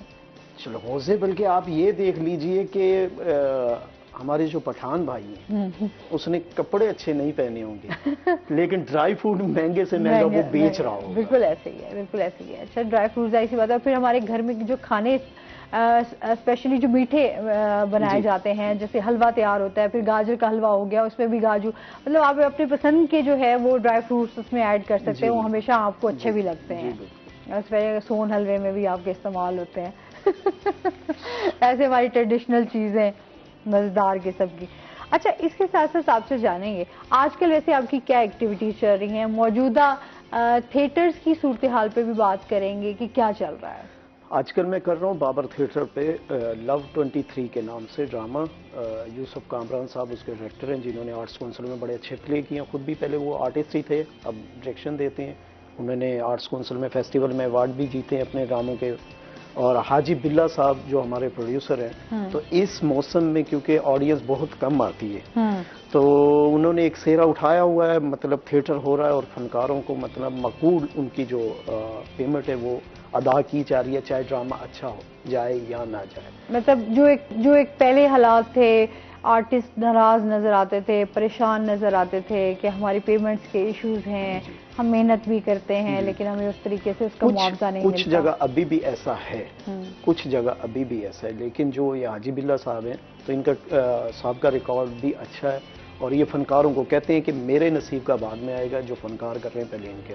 तो इस हवाले से जो इंसान सोचता है तो उनको अल्लाह वैसे जो है ना उनकी मदद भी करता है और गैब से जो है ना वो होता है। तो काफ़ी सारे फनकार वहाँ कर रहे हैं। पहले मैं आउट स्टेशन कर रहा था तो डीजी खान, दरिया खान, बखर जैसे छोटे छोटे स्टेशन हमारे हैं जनूबी वसीब के, तो उस वहाँ पे, लेकिन अब ठंड की वजह से और धुंध की वजह से वहाँ थिएटर थोड़ा सा कम हो गया, ऑडियंस आती नहीं है, बहुत कम आती है तो बहुत कम आती है। तो इसलिए अभी मुल्तान में मैं बाबर थिएटर पे ही कर रहा हूँ और बड़ा अच्छा ड्रामा है और इसमें रोल भी मेरा बड़ा अच्छा है। मैं कुबड़े आशिक का रोल कर रहा हूँ। कौन सा? कुबड़ा आशिक। अच्छा, कुबड़ा मतलब वो ऐसे ही है। अच्छा अच्छा अच्छा लेकिन आशिक है सर? आशिक तो आजकल हर कोई है मतलब आप आशिक हैं सर। देखें, ये देखें, मेरी छोटी सी एक बात है, ये जो कायनात बनी है ना, ये भी तो इश्क पे बनी है। ऐसे। प्यार और इश्क में जो फर्क है, प्यार वो है जो हम इस कायनात पे करती हैं, इश्क वो है जो रब्बे कायनात ने अपने हबीब के साथ किया और ये कायनात तख्लीक बिल्कुल बिल्कुल ऐसे ही है। तो इसलिए बस उसमें एक है और वाइंड अप भी उसका है कि वो लड़की से प्यार करता है अपनी तरफ से एक तरफा, क्योंकि वो है नॉर्मल सा, तो वो किसी और के साथ उसका ब्याह होना लगता है, तो ये फिर वहाँ पे उसकी डेथ है। तो अच्छा ड्रामा हो रहा है और उसमें स्क्रिप्ट भी काफी अरसे बाद जो है ना ऐसा यूसुफ साहब ने निकाला कि जिसमें थोड़ा सा मैसेज भी है, क्योंकि ऑडियंस के मूड के हिसाब से ऑडियंस जिस तरह का पहले ड्रामे होते थे जो हम दिखाते थे वो ऑडियंस देखती थी, अब जो ड्रामे बन रहे हैं, जो ऑडियंस देखना चाहती है वो हम लोग दिखा रहे हैं। सही। तो अगर हम बीच का रास्ता निकालें कि अपना भी काम दिखाएं और ऑडियंस का भी जो मूड है उसको अगर मिक्स करके चलें, तो फिर ड्रामे पहले की तरह बेहतर हो सकते हैं। अच्छा, आप नहीं समझते जो बड़े बड़े आर्टिस्ट थे जो थिएटर पे काम करना ज़्यादा पसंद करते थे बजाय कि टीवी पर जाएं और टीवी पे काम करें, वो कहते थे हमारा ये फ़न है, थिएटर हमारी पहचान है, हमें यहाँ पर रहकर अपना एक नाम भी बनाया, काम भी किया, हमें इससे पहचान जो मिली, हम इसको नहीं छोड़। लेकिन अभी हम देखते हैं जो मोस्टली सीनियर जितने भी हैं आर्टिस्ट, तो वो इसलिए यहाँ से मूव कर गए। इसलिए थिएटर का ये हाल भी तो हो गया ना। जब घर से एक बड़ा चला जाएगा तो फिर बच्चे तो आपस में लड़ेंगे ना। अगर हमारे सीनियर्स उस वक्त अभी भी वो हैं, अगर वो थिएटर में अपने जूनियर्स की उस तरह परवरिश करते जिस तरह वो लोग काम करते थे, तो आने वाला तो सीखेगा। जब उन्होंने थिएटर छोड़ दिया तो थिएटर में एक गैप है आ गया। जैसे कमी खान साहब करते थे, सुहेल अहमद साहब करते थे, उमर साहब अल्लाह उन्हें जन्नत नसीब करे, और मैंने बाकायदा उनको गाना बाना उनकी शागिर्दी हासिल की है, उमर साहब के साथ भी काम किया। तो जैसे वो बड़े लोग थे, उन्होंने जैसे थिएटर पे अब ये देख लें, कहते हैं कि जी मौजूदा थिएटर के जो आर्टिस्ट हैं ना, ये अच्छी बात नहीं करते, वल्गर करते हैं। लेकिन अभी आप टीवी पे देख लीजिए कितने चैनल्स हैं, उसमें तमाम जो कॉमेडी शोज हो रहे हैं सब थिएटर के फनकार बैठे हैं। वहां पे भी तो ये टीवी तो फैमिली में देखा जाता है, घरों में देखा जाता है, तो वहां वो काम कर रहे हैं ना। इसका मतलब है वहां चेक एंड बैलेंस है। जहां चेक एंड बैलेंस होगा वहां वायलेशन बिल्कुल भी नहीं होगी, चाहे किसी भी इदारे में आप देख लें। थिएटर में कर रहे हैं और उनका काम आप देख लीजिए, सब फनकार जितने भी हैं वो थिएटर से ही है ना, तो वो वहां कर रहे हैं। अगर यही हमारे सीनियर्स जो थे, अगर ये ना छोड़ के जाते तो मौजूदा फिर थिएटर्स की जो सूरत हाल है वो कुछ और होती जी, कुछ और डिफरेंट होती। जिस तरह लोग उनको पसंद करते हैं या उनकी पहचान बना, नाम बना, तो लोग जाहिर सी बात है अब वो उनको अब चैनल्स पे देखते हैं। जी जी। अच्छा, फिर बहुत सारे ऐसे हम देखते हैं जो और एक तबका है जो जाहिर सी बात है अपनी एंटरटेनमेंट के हवाले से अभी थिएटर्स में आते हैं। अच्छा, अभी जो देखते हैं तो वहां पर यही कहा जाता है कि आप फैमिली के साथ अब वो थिएटर पे आप नहीं जा सकते। जो एक टाइम था कि आप फैमिली बच्चों को लेके जाना, आपने देखना है कि वहां पर लाइव परफॉर्मेंस चल रही है, लोग करैक्टर में हैं, आपने एक मैसेज भी डिलीवर करना है, आपने लोगों को हंसाना भी है, एंटरटेन भी करना है। तो ये बहुत सारी ऐसी चीजें घर से ऐसा कमर्शियल तो बिल्कुल ही खत्म हो गया है ना। एक कॉलर है हमारे साथ, फिर इस पे बात करते हैं। अस्सलाम वालेकुम। अस्सलाम वालेकुम, मैं फरहान अहमद अंसारी बोल रहा हूँ और मैं उमर गुप्ता साहब को मुल्तान के तमाम थिएटरों पे स्टेज पे देखता हूँ। मुल्तान आर्ट काउंसिल पे भी इन्होंने परफॉर्म किया, लेकिन जो मुल्तान आर्ट काउंसिल में फैमिली ड्रामे लगते हैं, अब वो मुल्तान के थिएटरों में बाबत थिएटर, संगम थिएटर और वैक्स पे नहीं रखते और आवाम भी दूर हो गई है। सिर्फ डांस वाले ड्रामे रह गए और उसके ऊपर कोई सब्जेक्ट नहीं होता, कहानी नहीं होती। लिहाजा मैं इनसे कहता हूँ कि ये बड़े अदाकार हैं, ये आर्ट काउंसिल के साथ मिलके कोई फैमिली ड्रामे थिएटरों में भी लगाए ताकि फैमिली भी अपने फैमिली भी आके उन ड्रामों को देख सके, ना कि आम आवाम उन्हें देखती है जिसमें बेहुदा डांस होते हैं। ये कल्चर कब खत्म होगा? ठीक है जी, बहुत शुक्रिया कॉल करने का। ये बिल्कुल इन्होंने अच्छी बात की कि पहले जब हमने शुरू किया था तो उस वक्त फैमिली आया करती थी, ड्रामे देखती थी। फिर कुछ ऐसा हुआ कि कुछ लोग जैसे बीच में बैठते, ये ड्रामा खराब हम ये नहीं कहते कि ऑडियंस की वजह से, हमारी वजह से हुआ। हम लोगों ने उस तरह का काम नहीं किया जिससे फैमिलीज अच्छा कोई मुनासिब लोग मतलब अच्छे ड्रामे नहीं किए। कुछ उसमें वल्गर बातें हुई हैं, कुछ ऐसा हुआ जो ड्रामे से फैमिली जाती रही है। और कोई भी बिजनेस हो, कोई भी काम हो जिसमें फैमिली और बच्चे इन्वॉल्व होंगे तो वो उस काम को अरूज ही अरूज मिलता है। तो उसमें ये होता था कि जब हम ड्रामा करते थे फैमिली भी आती थी, तो उसमें अगर 90% हमारा कसूर है ना, तो 10% उसमें ऑडियंस का भी होता था, जो हॉल में से बैठ के आवाज लगाते गाने दिखाओ गाने दिखाओ गाने दिखाओ। ठीक है, वो भी मतलब इस तरह की बात करते थे, साथ फैमिली भी बैठी होती थी। तो कुछ लोग ऐसे होते थे जो हॉल में से बैठ के फनकार को जोक्स करते थे, वो भी नहीं देखते थे कि फैमिलीज बैठी हैं, और फनकार भी फिर नहीं देखता था के सामने फैमिलीज बैठी। तो इस तरह फैमिली हमसे दूर होती गई। फैमिली अब आर्ट्स काउंसिल में जब भी कभी ड्रामा होता है, उसमें बहुत से लोग हैं जो ड्रामा करते हैं वहाँ पे, उसको आर्ट्स काउंसिल स्पॉन्स भी करता है। तो उसमें यह है कि अच्छे और फैमिली वाले ड्रामे होते हैं। ठीक है, अब वो फैमिली वाले ड्रामे भी ऐसे हो जाते हैं कि जब फैमिली आती है तो हमें बहुत अच्छा लगता है, क्योंकि हमारी माएँ बहनें सामने बैठी होती तो हमें खुशी होती है कि हम इनके लिए, लेकिन वो वहां पे भी एक प्रॉब्लम है। फैमिली जब आती है तो उनके साथ छोटे छोटे बच्चे हैं, वहां पे सीन चल रहा होता है ड्रामे, और यहाँ बच्चा रो रहा होता है, शोर कर रहे होते हैं, आपस में बातें कर रहे होते हैं। अब अगर आप 2 घंटे के लिए अपना वक्त निकाल के आए तो कम से कम 2 घंटे में देखिए तो सही आगे हो क्या रहा है। वहां पे भी यही होता है, डिसिप्लिन हम लोगों में वैसे ही खत्म होता जा रहा है। ठीक है, अब हमने एक ज़ेन बना लिया थिएटर पे कि अगर आप हंसाएंगे तो प्रोड्यूसर आपको रखेगा, अगर आप रुलाएंगे तो फिर खुद ही रोते रहेंगे। तो जो सारा हमारा थिएटर हो गया ना, वो कन्वर्ट हो गया कॉमेडी में। अच्छा, फिर जुगतबाजी जो है, जी मैं समझती हूँ वो जाहिर सी बात है मजाक का एक हिस्सा है। जी। लेकिन जैसे हम देखते थे कि थिएटर होता था, मोइन अख्तर साहब, जी। उमर साहब, वो जो तरीकेकार था, जो सुहेल अहमद जो जुगत करते थे, वहाँ फैमिलीज होती थी, इंजॉय करते थे, फैमिलीज होती थी, खवातीन इसमें बैठी हुई थी। अच्छा, माहौल ऐसा होता था कि सबके चेहरों पर वो मुस्कुराहट भी आती थी, और वो तंज़ो मिजाह का एक जो सिलसिला है वो भी जारी रहता था, और ड्रामे का जो एक मकसद था, एक मैसेज डिलीवर करना होता था, वो भी पहुंच जाता था।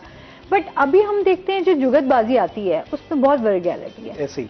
उसमें आप मतलब आप ये नहीं कह सकते कि वो जुगतबाजी ऐसी होगी, वो आप हंसेंगे तो सही, बट वो कोई खास उसमें वो नहीं है कि उसमें कोई उसमें वजन होगा कि आपकी वो चेहरे पर कोई खास दिल से आपके लिए मुस्कुराहट लेकर आएगी। पहले जब थिएटर था ना, जब जैसे उमर साहब, अमान साहब ने या सुहेल साहब ने या और भी बड़े जो फनकार हैं उन्होंने किया, तो थिएटर वो बड़े आर्टिस्ट थे। अमानुल्लाह साहब, क्या बात, मेरी मैं बड़ी खुश नसीब हूँ, यकीन करें, मेरी उनसे मुलाकात हुई है कि जश्न बहारा के इवेंट पे। मैंने उन जैसा आजिज बंदा नहीं देखा, मैंने उस जैसा बंदा नहीं देखा जो इतना झुका हुआ, इतना इज्जत करने वाला, इतना रिस्पेक्ट देने वाला और दुआएं देने वाला। मैं नहीं समझती, हालांकि मेरी फर्स्ट मीटिंग थी और उन्होंने मुझे वो जानते भी नहीं थे, और एकदम हमारा बहुत रिस्पेक्ट करते थे, बहुत रिस्पेक्ट। अच्छा, अमान साहब की मैं आपको एक बात बताऊं, मैं लाहौर में स्ट्रगल के लिए गया तो मैं क्राउन थिएटर में मेरा था, तो अमान साहब बैठे, मुझे कित्थों आया, मैं जी मुल्तान से, की ना, मैं क्यों उमर भुट्टा, तेरा ना अनवर भुट्टा लगता, मैं जी उमर भुट्टा। अब ना हमारी एक जैसे रिस्पेक्ट होती है ना सीनियर्स की, तो मुझे कहते कितना पढ़ा हुआ तू, मैंने कहा मैंने बीए किया हुआ, कहता शाबाश, अच्छी बात है कि यानी कि पढ़े लिखे लड़के अब इस फील्ड में आ रहे हैं। अच्छा, वो सीनियर है, बड़े हैं, उनका नाम भी एक बड़ा है, तो हम लोगों ने उन्हीं को देख के काम सीखने की कोशिश की है। तो मैं ना बैठ के मुरवतन नीचे बैठ के ना, तो उनकी टांगे दबाने, जैसे रिस्पेक्ट होता है टांगे दबाने के लिए बैठ, कहता ना तू ना दबा। मैं कि क्यों अमान साहब, कहते तू पढ़े लिखे, मैं अनपढ़, यानी कि ये सोच थी कि तू पढ़े लिखे मैं अनपढ़, बहुत कमाल बने। तो फिर वो ना ऊपर बैठे, अब उनका सिखाने का तरीका देखिए, तो ऊपर बैठे ना, तो मैं साथ आगे बैठ गया, तो वो खुद नीचे बैठ के तो मेरी ये जगह ना पिंडलियां दबाने, मैं कहा मान साहब क्या कर रहे हो, कहता तेनू दबाना नहीं आ रहा, तेनू मैं दस रहा इंज दबाई। यानी कि वो सिखाने का भी आम लाइफ में तरीका ये था कि खुद करके दिखाते थे। ओह, बहुत कमाल बंदे थे, बहुत। मैं कहती हूँ जैसा बंदा नहीं फिर पैदा हुआ ना, ये लेजेंड्स से भी। मोइन अख्तर साहब को देख लें आप, उनकी जो एक तंज़ो मिज़ाह और फौरन से बात को पकड़ना और उसका जवाब, हाजिर जवाबी, तो बड़ी एक अच्छी चीजें थी जो आज हम मिस करते हैं उन चीजों को। एक वक्त था कि हमारे आज भी अल्हम्दुलिल्लाह टीवी के ड्रामे इंडिया से बहुत ज्यादा बेहतर है। एक वक्त था कि हमारे पास कॉमेडियंस भी थे, और अमान साहब थे, मोइन अख्तर साहब। अच्छा, मोइन साहब की कंपेयरिंग इंडिया में ऐसे कोई भी लाइव प्रोग्राम नहीं कर सकता था। उमर साहब थे। अब देख लीजिए कि हमारा जो उस वक्त का थिएटर स्टाइल है वो इंडिया कन्वर्ट हो गया। उनमें फैमिली में शोज चल रहे हैं, वो टीवी पे चल रहे हैं, लेकिन हमारा, क्योंकि इसमें सबसे ज्यादा कसूर मैंने पहले भी कहा, फनकारों को तो है ही है, लेकिन मैम चेक एंड बैलेंस जो है ना, जो हमारे पास पहले आर्ट्स काउंसिल हमें चेक करती थी, तो आर्ट्स काउंसिल में वो लोग थे जिनको ड्रामे की समझ थी, वो जानते थे ड्रामा क्या है। अब अगर कल्चर को एग्रीकल्चर वाले चेक करेंगे तो उसमें नहीं समझ आएगी। ठीक है, जब से हमारी फिर दूसरी इंतजामिया इन्वॉल्व हुई, ब्यूरोक्रेसी इन्वॉल्व हुई, तो उनको थिएटर की इतनी समझ नहीं थी कि थिएटर क्या चीज है। देखिए, थिएटर की एक बल्गर है, एक जूम ऐनी बात है, बातों में से बातें निकलती हैं।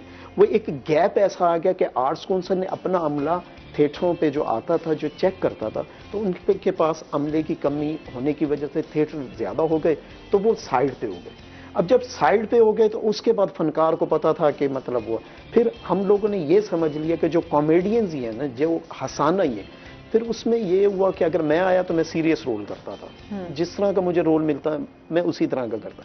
लेकिन जब मैंने देखा कि यार हंसाने वालों को पैसे ज्यादा मिलते हैं, तो मैंने कोशिश की। अब मुझ में अंदर कॉमेडी तो भले नहीं थी, लेकिन गंदी बात फिर मैंने करनी शुरू की। क्यों? कि मैं नजर आऊं, पब्लिक में नजर आऊं और प्रोड्यूसर मुझे पैसे दे।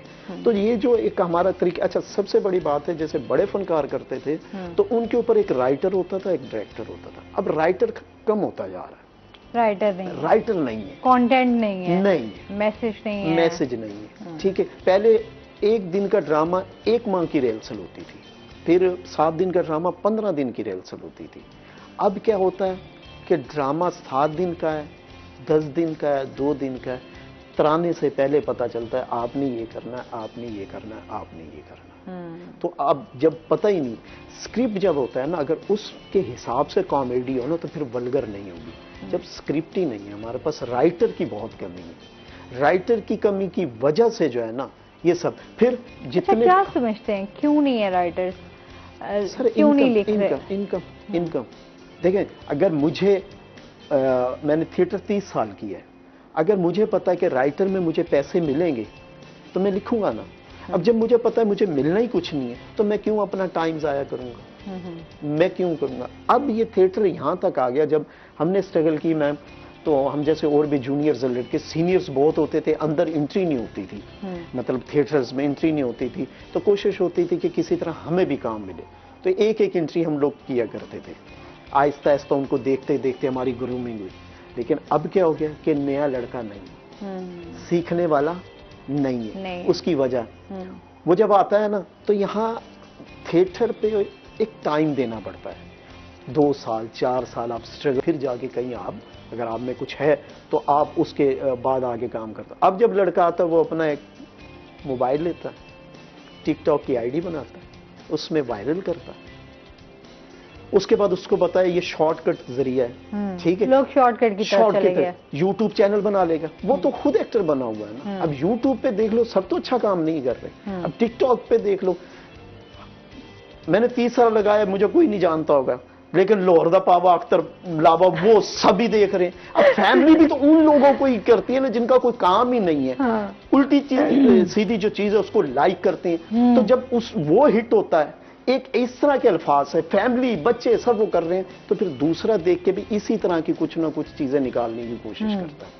तो फिर ये जो थिएटर की एक लाइफ है ना, इसमें जो लड़के आते हैं वो आने अब तकरीबन कम हो गए, क्योंकि ये यूट्यूब पे चले जाते हैं, अपना चैनल बना लेते हैं, या वो मोबाइल पे टिकटॉक, वो खुद कहते हैं कि जी हमारे तो इतने व्यूअर्स हैं, हमारे तो इतने वो। बिल्कुल, अब लोग जरा मेहनत की तरफ जो है वो नहीं आते। अच्छा, इसमें मजीद भी हम बात करेंगे। नाज़रीन, अभी हमने जाना है ब्रेक पे, हमारे साथ रहिएगा।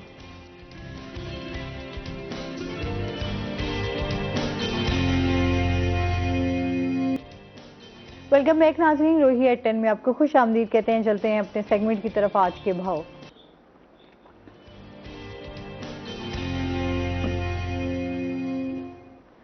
शकील सुल्तान हमारे साथ मौजूद हैं। शकील से जानते हैं आज मार्केट में सब्जी और फलों के क्या रेट्स हैं।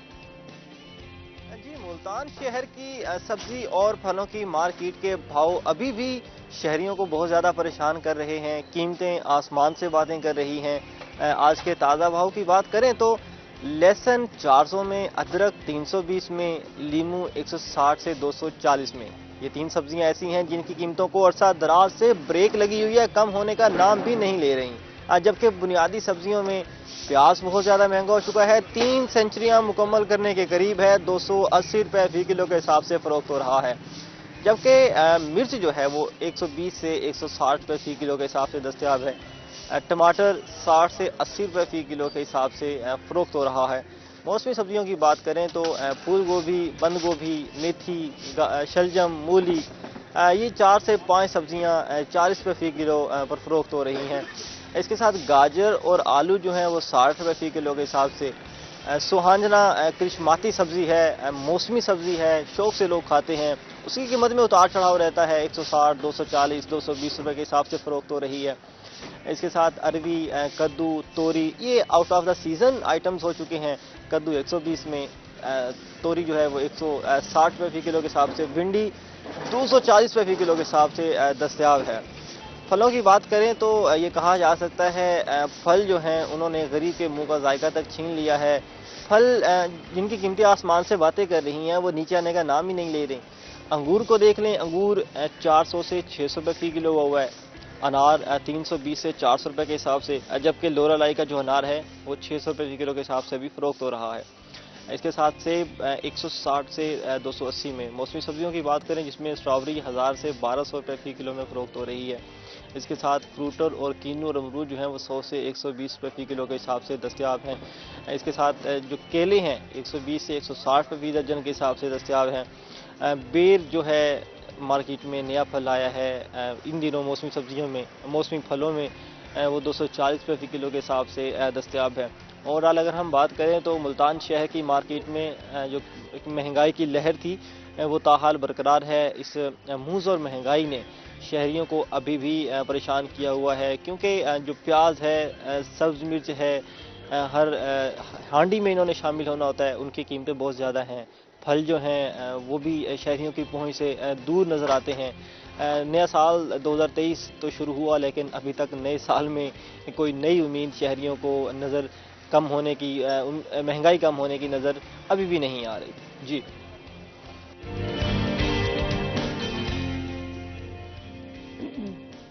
बहुत शुक्रिया शकील सुल्तान आपका। महंगाई का तो बहुत बुरा हाल है वैसे। एक मशवरा दूं जी जी।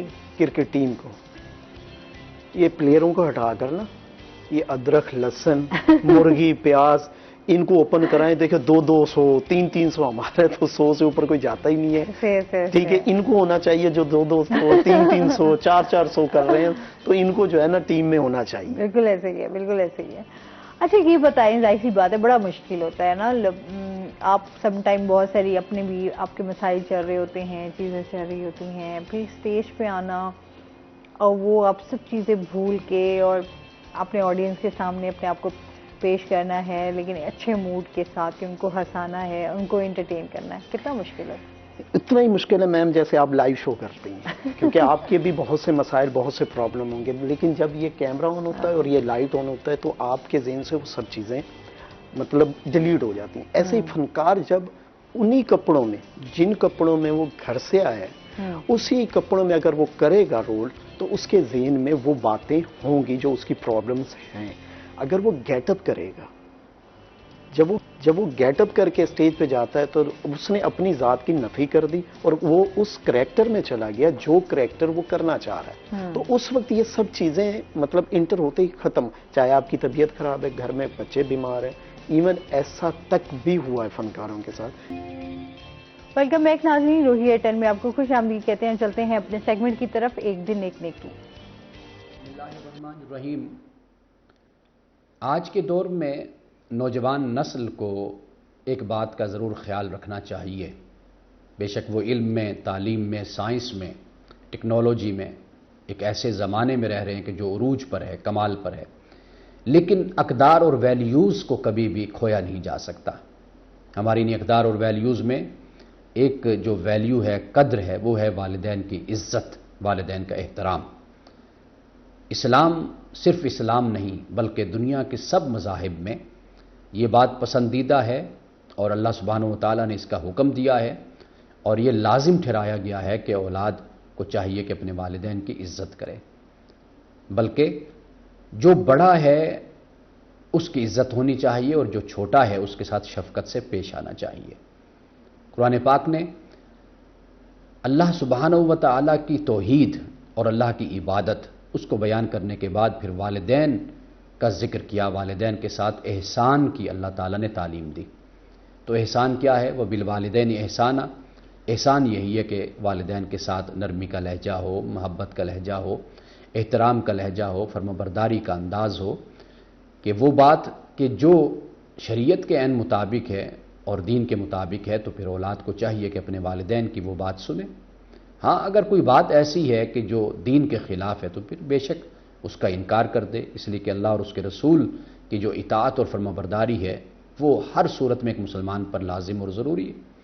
लेकिन ज़िंदगी के मामलात में, ख़ानदानी मामलात में, माशरती मामलात में अगर वालिदैन कोई अच्छी नसीहत करते हैं औलाद को और सीधा रास्ता बताते हैं और अपना तजुर्बा शेयर करते हैं और औलाद को बताते हैं कि हमारा ये तजुर्बा है इस मामले में कि हमने ऐसा किया तो नतीजा अच्छा निकला, हमने ऐसा किया तो इसका नतीजा अच्छा नहीं निकला, अगर औलाद को ये सब कुछ बताते हैं तो फिर औलाद को चाहिए कि अपने वालिदैन की नसीहत पर कान धरे और सुने अपने वालिदैन की बात को, इसलिए कि वालिदैन की बात को सुनना और समझना और फिर इस जज्बे के साथ बात को मानना कि चूँकि मेरे वालिदैन कह रहे हैं तो ये बहुत अहम होता है और इसके हमेशा फ़वाइद और समरात ही औलाद को नसीब होते हैं। बहुत शुक्रिया अलामा साहब, वो बहुत अच्छी बात की। वाकई हम लोग एक ऐसा टाइम आ गया जो अभी हम बात कर रहे थे कि बड़ा अफरा तफरी वाला, फिर कहते हैं टाइम नहीं है। पेरेंट्स के साथ जो आपकी एक बॉन्डिंग है वो बड़ी स्ट्रांग होती है और फिर जो उनकी बातें होती हैं वो शायद हमें वक्ती तौर पर तो नहीं समझ आती होती, लेकिन वो लॉन्ग लास्टिंग होती हैं। खुश नसीब हैं वो लोग जिनके माँ बाप जिंदा हैं। बेशक ऐसे ही है, बिल्कुल। मेरे वालिद साहब का इंतकाल हो गया, वालदा के भी मतलब इंतकाल हो गया। जब ये लोग होते हैं ना तो हम लोग नहीं समझते, ऐसे ही है, ऐसे ही है। और जब ये लोग नहीं होते ना आपको तब एहसास होता है, तब पता होता है कि माँ बाप का क्या रुतबा है और अल्लाह ताला ने क्या मकाम माँ का और बाप का रखा हुआ है। इसमें कोई शक नहीं है। अगर आपके घर में माँ बाप है ना, तो अगर आप 10 बहन भाई हैं ना, अगर आप झगड़ भी रहेंगे ना, एक दूसरे से नहीं भी बोलेंगे, तो उनके सामने या उनकी वजह से आप मिलकर रहेंगे। ऐसे ही है। और जब ये लोग नहीं होते तो फिर उसके बाद बिखर जाते हैं, बिखर जाती हैं। हाँ, ये हकीकत है जी। पेरेंट्स का बड़ा रोल होता है जी। और स्पेशली और जो माँ बाप होते हैं वो आपका, मैं समझती हूँ सबसे कीमती सरमाया ही वो ही है। देखें, आप जितना मर्जी पढ़ लें, अगर इंसान इतना पढ़ने के बावजूद भी बदतमीज है ना, तो समझे उसको एजुकेशन ने कुछ नहीं दिया। और आप अनपढ़ हैं और बाअदब हैं तो समझें आपकी माँ की परवरिश या बाप की परवरिश, जितनी मर्जी एजुकेशन ले लें, लेकिन जो परवरिश माँ बाप करते हैं ना वो कोई भी नहीं कर सकता। ऐसे रिश्तों की पहचान,